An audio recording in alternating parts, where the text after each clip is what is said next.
Presentation on Punjab national bank. Punjab national bank दूसरे number की सबसे बड़ी पब्लिक सेक्टर बैंक है एसबीआई के बाद। वो इसमें अभी क्यूआईपी के जरिए जो है एक्सपेरिमेंट किया और 3,700 करोड़ से ज़्यादा जो है मार्केट से कैपिटल जो है रेज किया करने में सफलतापूर्वक इन्होंने जो है कोशिश किया। तो अभी जो है गवर्नमेंट की जो सपोर्ट पे उतना डिपेंडेंस इनका कम हो जाएगी और जितना भी इसकी समस्याएं हैं, बहुत बहुत ज़्यादा समस्याएं थी, धीरे धीरे जो कम हो रही हैं, उसको देखते हुए इसमें एक बहुत बड़ा अपसाइड जो है आने की उम्मीद है आने वाले समय में।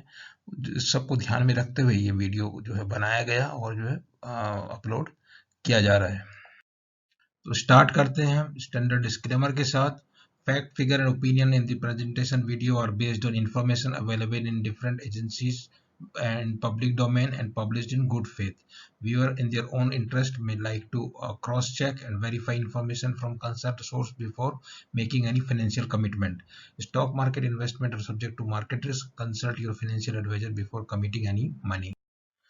तो पंजाब नेशनल बैंक की स्थापना हुई थी 1894 में। अनडिवाइडेड इंडिया जब थी तो लाहौर के आसपास, लाहौर में इसका जो है एस्टाब्लिश हुई थी 1900 में। मतलब वो 6 साल बाद इन्होंने जो लाहौर के बाद बाहर पहली ब्रांच बनाई। पार्टीशन के बाद इनको काफ़ी नुकसान हुआ क्योंकि बहुत सारा जो पोर्शन है और बहुत सारा डिपॉजिट है वो पाकिस्तान में चला गया।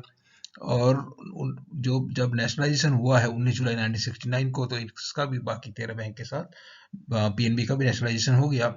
अभी जो है फरवरी 2018 में पीएनबी ने एक बहुत बड़ा फ्रॉड था जो वो था नीरव मोदी वाला और मेहुल चोकसी। तो 11,400 करोड़ का फ्रॉड डिक्लेयर किया। उसके बाद भी और छोटे छोटे बहुत सारे फ्रॉड जो है एक के बाद एक रिपोर्ट करते आ रहे हैं और उम्मीद है कि ये सब रिपोर्ट करने के बाद इनके जो बाकी जो बैलेंस शीट है, बुक्स वगैरह हैं, शायद काफ़ी हद तक अभी उनमें गंदगी जो है साफ, क्योंकि बाहर आ चुकी है, काफ़ी साफ सफाई हो चुकी होगी, ऐसा उम्मीद करके चलते हैं। तो 30 अगस्त 19 को एफएम ने अनाउंस किया, जब ये जो एक्सपेरिमेंट किया था कि बैंकों का मर्जर करने का, वो उसमें जो है पहली सफलता एसबीआई के उसके साथ में हो गई, एसबीआई की एसोसिएट बैंक के साथ में। और उसके बाद जो दूसरे स्टेज पे जो है बैंक ऑफ बड़ौदा के साथ 2 बैंकों का मर्जर कर दिया गया। उसके बाद इस चरण में जो है 10 बैंकों को चुना गया। 10 में बैंकों में को जो है 4 बैंकों में टोटल जो है और फाइनली हो गया। एक बैंक में कुछ में 2 मिलाई गई और कुछ में 1 मिलाई गई। तो पंजाब नेशनल बैंक में 2 बैंक मिलाई गई, एक थी ओरिएंटल बैंक ऑफ कॉमर्स, एक United bank of India. United bank of India basically eastern India में ज़्यादा है और ये जो है oriental bank of commerce mostly जो है नॉर्थ की पंजाब की तरफ की जो है उधर की बैंक है। तो इनका प्रेजेंस ईस्टर्न में जो है कम था, उससे जो है इनको कॉम्प्लीमेंट्रिटी उससे मिलता है। इनकी जो सब्सिडरी है पीएनबी हाउसिंग फाइनेंस, एक बड़ा सब्सिडरी, काफ़ी हिस्सा उसका बेच चुके हैं। पीएनबी वेट लाइफ है, PNB investment service, international guilds.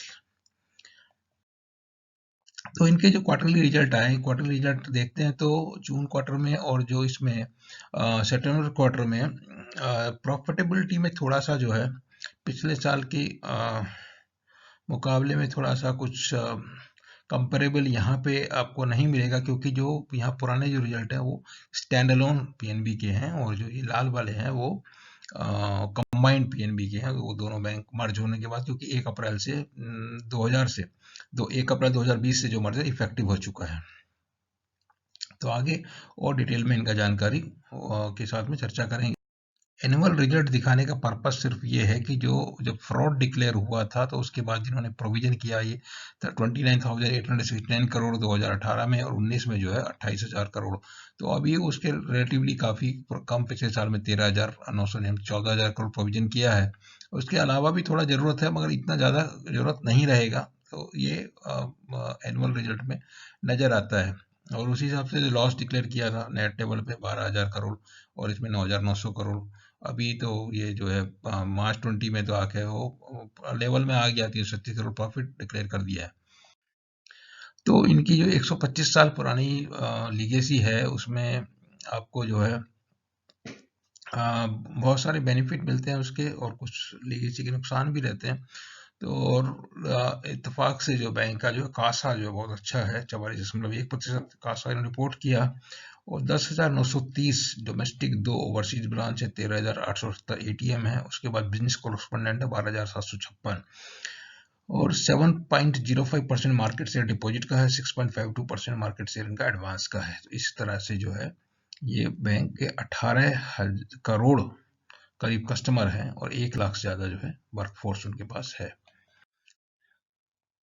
तो हाईलाइट जो Q2 जो रिजल्ट डिक्लेयर हुए थे उनमें हाईलाइट किया था कि सेविंग डिपॉजिट 9% बढ़ी, कासा 44.1% के ऊपर है, RAM advance, RAM means retail agriculture MSME advance में 5.73% YoY ग्रोथ देखने को मिली, हाउसिंग लोन में करीब 10% ग्रोथ देखने को मिली और कैपिटल एजुकेशन 12.84 थोड़ा सा ये था। अभी जो कैपिटल रेज कर लिया QIP के थ्रू और उसके पहले 82 बॉन्ड के थ्रू किया तो इससे काफी इंप्रूवमेंट ये हो गया। ऑपरेटिंग प्रॉफिट 7% बढ़ा है, निम जो है 3.21 और नेट एनपीए 4.75, पीसीआर 83%। तो निम इनके बेटर हैं, जो दूसरी बैंक की चर्चा हम लोग ग्लोबल बैंक ऑफ बड़ौदा की किया उसके मुकाबले, और कासा भी इसका उससे बेटर है, नेट एनपीए ज्यादा है, प्रोविजन कवरेज 83% ठीक ठाक है। तो अभी जो डिपॉजिट वगैरह है कासा की है वही चीजें है, 41.57 से बढ़ के 44.1% जो है डोमेस्टिक कासा इसमें हो गया है अभी जो सेकेंड क्वार्टर में रिपोर्टिंग है। उसके बाद जो इफिशिएंसी रेशियो है तो कॉस्ट ऑफ डिपॉजिट जैसे जैसे घट रही है इंटरेस्ट रेट उस हिसाब से घटती जा रही है और कॉस्ट ऑफ फंड भी घट रही है और निम इम्प्रूवमेंट अच्छा इम्प्रूवमेंट देखने को मिला जो करीब पिछले 3 क्वार्टर में 2.5%, 2.58, 2.59, 2.50 के बजाय अभी 3.21 बहुत अच्छा इम्प्रूवमेंट देखने को मिला है ओवरऑल बेसिस में। अगर सिर्फ डोमेस्टिक का देखते तो 3.34 है। यील्ड ऑन एडवांस में भी इम्प्रूवमेंट थोड़ा मिला है पिछले क्वार्टर के मुकाबले और जो है बाकी यील्ड ऑन इन्वेस्टमेंट तो अभी घट रहा है क्योंकि ओवरऑल मार्केट में जो इंटरेस्ट रेट कम है। उसके अलावा जो निम का देखते हैं हाफ ईयरली बेसिस पे, अगर निम देखते हैं तो हाफ ईयरली बेसिस पे निम 2.85 है और डोमेस्टिक में 2.96 है। तो ये लास्ट क्वार्टर में निम में इम्प्रूवमेंट हुआ, उसके पहले उतना नहीं हुआ था, इसके लिए जो है हाफ ईयरली में कम नजर आ रहा है, क्वार्टरली में ज्यादा नजर आ रहा है। तो इसी प्रकार से ये यील्ड ऑन एडवांस वगैरह ये सब पैरामीटर्स जो है देख सकते हैं। एनपी रेशियो का इसमें जो मेन प्रॉब्लम है, बाकी जो दूसरी बैंक ऑफ बड़ौदा से अगर तुलना करें इनका पीयर ग्रुप में वही सबसे नजदीक आती है। तो ग्रॉस एनपीए इनके अभी भी 13.43% पे काफी ज्यादा है और नेट एनपीए भी 4.75% है, वो बैंक ऑफ बड़ौदा के 10 के नीचे आ गए ग्रॉस एनपीए और नेट एनपीए भी 3 के नीचे है। मगर सुधार हो रहा है, सितंबर में तो करीब 15.66% से 13 आया है और ये नेट एनपीए तो 7.27 से 4.75, प्रोविजन भी हो रहा है, रिकवरी भी हो रहा है और प्रोविजन नजर आ रहा है, प्रोविजन कवरेज रेशियो 74 से 83% तक पहुंच गया। तो स्लिपेज रेशियो लास्ट क्वार्टर में देखिए 0.72 खाली है, तो इसके लिए बहुत इम्प्रूवमेंट देखने को मिला है। इतना बड़ा झटका जो लगा है 11,400 करोड़ का, उसके बाद में बहुत सारा कुछ प्रोविजन करने के बाद ये इस तरह का स्थिति में पहुंची है। तो बाकी एनपीए का ये है, इनका रिकवरी का जो लास्ट लाइन है रिकवरी रिटर्न ऑफ अकाउंट, उनमें पिछले साल के जो सितंबर 19 जो सेकंड क्वार्टर में 1779 करोड़ की रिकवरी मिली थी, FY20 में टोटल 4334 करोड़ की, और अभी जो हाफ ईयर में दिया हुआ है, क्वार्टर में तो ज्यादा नहीं मिला, शायद पहले क्वार्टर में ज्यादा मिला है, इसलिए Q1 का 719 करोड़ था और Q2 का जो है 294, तो टोटल मिला के फर्स्ट हाफ में 1013 करोड़ हो गया, पिछले साल के मुकाबले कम है। अभी देखिए सेकंड क्वार्टर में अभी क्या मिलेगा, बहुत ज्यादा रेसोल्यूशन हो नहीं रहा है क्योंकि स्पेस डाउन हो गया, डेट तारीख पे तारीख जो है करके वो आगे बढ़ती चली जा रही है, इसके लिए वो बहुत नहीं, मगर लेकिन जो प्रोविजन जितना किया हुआ है एनसीएलटी अकाउंट का 100% रिजर्व बैंक आरबीआई लिस्ट 1 और 2 का, तो उसमें जो भी रिकवरी है वो सीधा जो है यहाँ पे रिफ्लेक्ट करेगी। एनसीएलटी अकाउंट का जो बात कर रहे हैं तो इसमें जो है 100% दोनों में किया है और ओवरऑल जो 93.2% का प्रोविजन किया हुआ है। तो इसमें जितना भी रिकवरी आएगा तो काफी, मतलब 7% से ज्यादा रिकवरी आएगा तो बॉटम लाइन में कहीं ना कहीं नजर आएगा फाइनेंशियल हेल्थ इंप्रूवमेंट करने के लिए। कैपिटल एजुकेसी का तो जो भी, क्योंकि कैपिटल रेज कर लिया इन्होंने अभी 33.5 प्रीमियम और ₹2 फेस वैल्यू, मतलब ₹35.50 में इन्होंने शेयर जारी किया, जबकि भाव उस समय इनका जो है 39, 38 और 40 के आसपास चलता था। तो थोड़ा डिस्काउंट भी ऑफर किया पहले, जो फ्लोर प्राइस था उसके बाद भी वो उसके ऊपर डिस्काउंट दिया, मगर जो उसका 7,000 करोड़ इनका प्लान था, तो उसका हिसाब इस तरह का था कि 3,500 करोड़ जो मेन इशू था, और उसमें ग्रीन शू ऑप्शन 100% का था, तो उसमें 3,700 ये आपको जो है 3,788 करोड़ जो है वो उगाने में वीआईपी के थ्रू रेज करने में सफल हुए। तो अच्छा माना जाएगा। आज की तारीख में पीएसयू बैंक जो अनटचेबल थे, उनको भी जो है मार्केट से पैसा उठाने को मिल रहा है। को जैसे आपको यस बैंक तो प्राइवेट है, यस बैंक को मिला ₹10, ₹12 सस्ते भाव में दिया तो मिल गया, उनको भी बहुत पैसा मिला है। उनको 10,000 करोड़ पहले मिला और फिर 15,000 करोड़ पब्लिक इशू से मिला है। तो इस प्रकार से ये भी अभी सरकार पे जो है डिपेंडेंसी कम होना एक बहुत बड़ा पॉजिटिव जो है इसमें माना जा रहा है फैक्टर। शेयर होल्डिंग जो सरकार की अभी 80.53, गवर्नमेंट ऑफ इंडिया की 359, ये अभी जो घट जाएगी बिकॉज ऑफ दिस QIP। अभी एग्जैक्ट फिगर जो है भाई आपको दिसंबर की जो रिपोर्टिंग आएगी उसमें पता लग जाएगी, जो शेयर होल्डिंग पैटर्न जब दिसंबर का 2-4 10 दिन बाद जो भी फाइलिंग होगा उसमें पता लग जाएगा। और प्राइस का देखते हैं तो यही जो है कहीं 41.66 आई थिंक ये था जो पहले गया था वो, उसके बाद जो है अभी घट के वापस 31-32 रुपए में आ गया।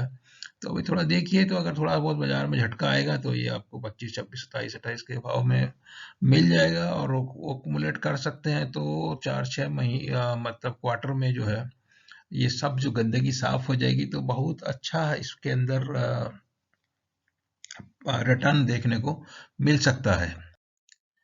तो जो इसमें पॉजिटिविटी नजर आती है वो यही है, आपको निम भी बेटर है और कासा भी बहुत अच्छा है। बुक वैल्यू तो अभी क्योंकि 54 से अभी जब 30 कम भाव में अगर कैपिटल रेज किया है तो घट जाएगी। और ये ग्रॉस एनपीए नेट एनपीए थोड़ा ज़्यादा है इनमें भी, और मतलब प्रोविजनिंग अभी इसमें जो चालू रहेगा, तो प्रॉफिट जो है बहुत ज़्यादा उतने जल्दी नज़र नहीं आएगा। और जो है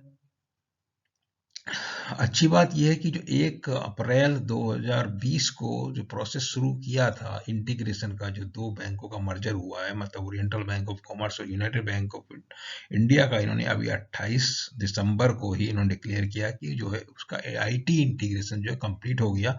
और इसके आईटी इंटीग्रेशन में बड़ी बात ये सामने आई है कि ना तो आपका बैंक अकाउंट नंबर चेंज होगा, ना आपका यूजर आईडी पासवर्ड चेंज होगा कुछ, और ना आपका डेबिट कार्ड चेंज होगा।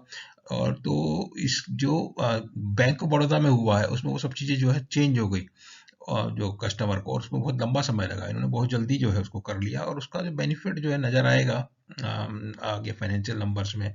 क्योंकि जब दूसरा एक 2 जगह होने वाला, 3 जगह होने वाला काम अगर एक जगह होगा तो उसमें खर्चा डेफिनेटली कम आने वाला है।